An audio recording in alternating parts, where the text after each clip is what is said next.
হামলার ক্ষেত্রেটা ঠিক অভ্যুত্থান বা এই বিপ্লবের আগে যে ক্যাটাগরির ছিল এখনও ঠিক তাই আছে। এই মামলাগুলো করতেছে কারা? এটা যদি বিএনপির লোকজন করে, আমার কথা হচ্ছে তাহলে তারা ভুল করতেছে। কারণ এই বিপ্লব এবং অভ্যুত্থান সারা জাতিকে এবং বিশ্ববাসীকে এটাই বুঝাই দিচ্ছে যে আমাদের পরিবর্তিত হতে হবে, পরিবর্তন ঘটতে হবে, আদারওয়াইজ আপনি এই স্রোতে টিকতে পারবেন না। একটা হত্যার পিছনে আপনার 200, 300, 180 জন আপনার মামলা, এগুলা আননেসেসারি। এই জিনিসগুলো থেকে বের হয়ে আসতে হবে। গণহারে যে মামলা সেটি আসলে খুব ভালো কিছু হচ্ছে না। তিনি এর আগে বিএনপির যে নেতাকর্মীদের নামে শত শত মামলা দেওয়া হয়েছে, গত 15 বছরের কথা উল্লেখ করেছেন তিনি। সে সময় মামলা নিয়ে রাজনীতি হয়েছে এবং পরবর্তীতে আমরা যে দেখলাম যে মামলার ধরন, সেখানে সাংবাদিক, সংস্কৃত কর্মী, সাধারণ বিভিন্ন পেশাজীবী রাজনৈতিক কর্মী অনেককেই আসামি করা হচ্ছে, অজ্ঞাতনামাও আসামি করা হচ্ছে। সেখানে যে ছাত্র জনতার যে অভ্যুত্থান, যে আকাঙ্ক্ষা, তাদের যে আত্মত্যাগ, সেগুলো আসলে অনেকটা হালকা হয়ে যাচ্ছে কিনা? ভাই আমি আপনাকে একটা ধন্যবাদ। আপনি দেখেন এটাকে আমরা বিপ্লব বলি আর অভ্যুত্থান বলি, এটার পরে কিন্তু বেশ কিছু জায়গায় বেশ কিছু ক্ষেত্রে আমরা একটা পরিবর্তন লক্ষ্য করতে পারতেছি।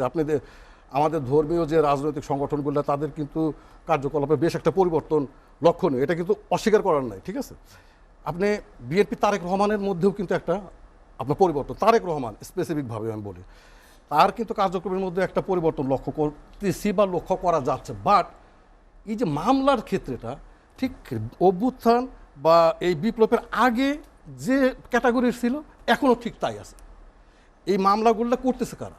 এটা যদি বিএনপির লোকজন করে, আমার কথা হচ্ছে তাহলে তারা ভুল করতেছে। কারণ এই বিপ্লব এবং অভ্যুত্থান সারা জাতিকে এবং বিশ্ববাসীকে এটাই বুঝাই দিচ্ছে যে আমাদের পরিবর্তিত হতে হবে, পরিবর্তন ঘটতে হবে, আদারওয়াইজ আপনি এই স্রোতে টিকতে পারবেন না। ক্লিয়ার? আমি একটা কথা বলি, আপনি কিছু আপনার মনে করেন না, আমি আমেরিকা ভিত্তিক একটা অনলাইন নাগরিক টিভি, ওই অভ্যুত্থানের আগে আমি একবারই ওই টিভিটা দেখতেছিলাম, আওয়ামী লীগের কত ভাষায় গালিগালাজ করতো ওই যে আপনার ইয়েতে, সেজন্য আমি কয়েক মিনিট দেখে আর আপনার দেখি নাই। এইবার আমি সেদিন একটা প্রোগ্রাম দেখলাম 2 ঘন্টা, 1 ঘন্টা 53 মিনিটের। আপনি জানেন সেখানে হাজার হাজার কমেন্ট আসতেছে, প্রত্যেকটা কমেন্ট বিএনপি সমালোচনা। এই কয়েকদিনের মধ্যে তো এরকম হওয়ার কথা ছিল না। এই যে মামলা বলতেছেন, এই যে দখলদারি বলতেছেন, এগুলোর কারণে মানুষের সিম্প্যাথি যা পড়তেছে ধর্মভিত্তিক দলগুলোর প্রতি। না হলে আমি আপনাকে লিঙ্ক দিতে পারি, আপনি দেখতে পারেন। আমার কথা হচ্ছে কোনটা, এই যে মানুষের মধ্যে, সাধারণ মানুষের মধ্যে কিন্তু একটা পরিবর্তন, মানসিকতা একটা পরিবর্তন আসছে। ভাই আমাদেরকে পরিবর্তন হতে হবে, রাজনীতিতে পরিবর্তন আসতে হবে, গুণগত পরিবর্তন।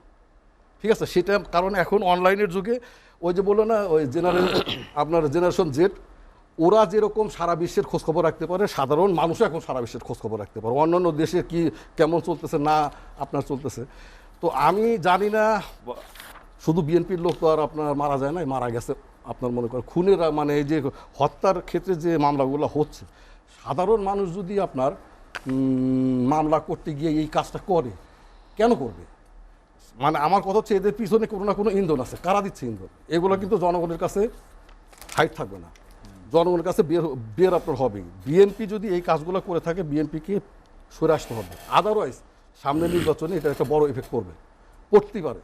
আর একটা জিনিস হচ্ছে পরিবর্তন সর্বক্ষেত্রে প্রয়োজন। এখন আমি আপনাকে বলি আর একটা ক্ষেত্রে আমার একটু আছে, এই যে সব ক্ষেত্রে যে শেখ হাসিনা এবং যাদেরকে আপনার শেখ হাসিনা সহ আওয়ামী লীগের নেতৃবৃন্দকে যে আসামি করা হচ্ছে, আচ্ছা এই ক্ষেত্রে অনেকেই দ্বিমত পোষণ করতেছে কেন? আচ্ছা আমি একটা সংগঠন বা একটা গ্রুপের যে কোনো কর্মকাণ্ড কি গ্রুপের নেতার উপর আপনার বর্তায় না? এই আন্দোলনটা মন্ত্রী ছিলেন, সংশ্লিষ্ট জায়গার এমপি, স্থানীয় সংসদে যারা পরিষদে যারা ছিলেন, তারা হয়তো বা আওয়ামী লীগের স্থানীয় নেতাকর্মী যারা হয়তো সংঘর্ষের সঙ্গে ছিলেন। আপনি কি পুলিশ যেই গুলি করুক, সে কি আপনার স্থানীয় নেতাকর্মীর নির্দেশে গুলি করছে? এটা এখানে স্বরাষ্ট্রমন্ত্রী প্রত্যেকটা, আমার সেন্স বলে, আমি অ্যাজ এ নাগরিক, আমি সাধারণ মানুষের পক্ষ থেকে বলতেছি, এই প্রত্যেকটা হত্যার ক্ষেত্রে বা মারা যাওয়ার ক্ষেত্রে স্বরাষ্ট্রমন্ত্রী শেখ হাসিনা বা নিয়ম মাফিক, যদি আমাদের আইনে এটা না থাকে বা আইন দ্বারা যদি তাদেরকে করা না যায়, আইন পরিবর্তন করে হলেও এটা কিন্তু উচিত। কারণ তাদের নির্দেশ ছাড়া, তাদের সম্মতি ছাড়া এই কয়েকদিন, এই 36 দিন হত্যাকাণ্ড তাদের অসম্মতিতে আপনার হয়নি। এটা কিন্তু আমি জাস্ট একটা মানে থেকে, যদি আপনি ন্যায় বিচারের কথা বলেন, তো আমার কথা হচ্ছে ওনাদেরকে না, এই যে আপনি যে বললেন যে 8টা 10টা করে সাংবাদিক দিতেছে, এছাড়া একটা হত্যার পিছনে আপনার 200 300 180 জন আপনার মামলা, এগুলা আননেসারি। এই জিনিসগুলো থেকে বের হয়ে আসতে হবে। সেটা আপনার মনে করেন যেই আপনার মামলা করুক না কেন, আদারওয়াইজ যারাই করতেছে না কেন এরা জনগণের তোপের মুখে পড়বে, সাধারণ মানুষের তোপের মুখে পড়বে, সচেতন নাগরিকের তোপের মুখে পড়বে, ছাত্র সমাজের তোপের মুখে পড়বে।